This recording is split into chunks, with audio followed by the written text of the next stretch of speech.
Interesting story ಏನಂದ್ರೆ, ಒಂದು 100 ರೂಪಾಯಿಯಿಂದ ಕೋಟೆ ಅಂಗಡಿ ಹೇಗೆ ಸಂಪಾದನೆ ಮಾಡ್ತಾರೆ ಅಂತ ಕತೆ ಹೇಳ್ತೇನೆ.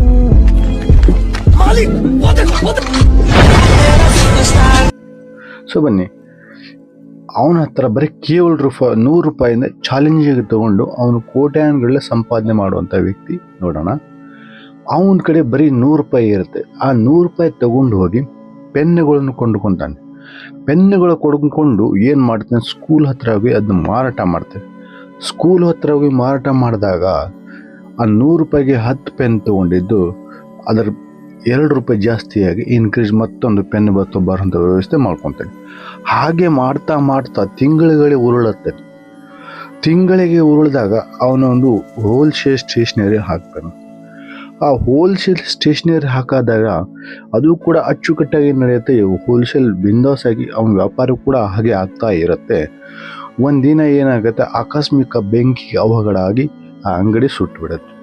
ಆ ಸುಟ್ಟಾಗ ಏನು ಮಾಡ್ತಾನೆ, ಎಲ್ಲರೂ ಹೇಳ್ತಾರೆ ಇವನ ಕತೆ ಇಲ್ಲಿಗೆ ಮುಗಿದು, ಇಷ್ಟು ಫಾಸ್ಟಾಗಿ ಬೆಳೆದಿದ್ದ, ಇನ್ನು ಮೇಲೆ ಇವನ ಕತೆ ಮುಗೀತು ಅಂತ ಹೇಳ್ತಾರೆ. ಆದರೂ ಅವನು ಛಲ ಬಿಡೋದಿಲ್ಲ.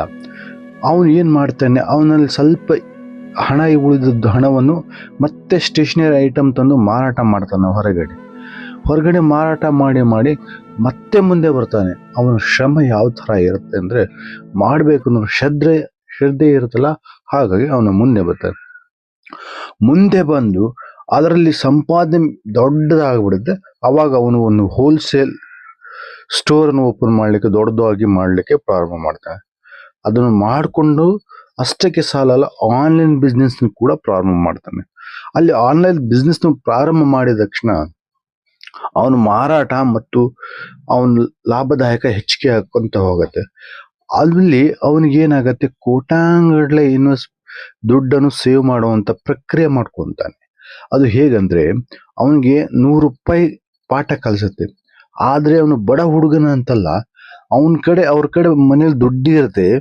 ಬಟ್ ಆದರೂ ಕೂಡ ನಾನು ಸಾಧಿಸಬೇಕು ಅನ್ನೋ ಛಲ ಅವನಲ್ಲಿ ಬಂದ ತಕ್ಷಣ ಅವನು ಬರೀ 100 ರೂಪಾಯಿದಲ್ಲಿ ಸಾಧನೆ ಮಾಡ್ತಾನೆ. ಯಾಕಂದ್ರೆ ನಾವು ಮನಸ್ಸು ಮಾಡಿದರೆ ಏನಾದರೂ ಸಾಧನೆ ಮಾಡ್ಬೋದು.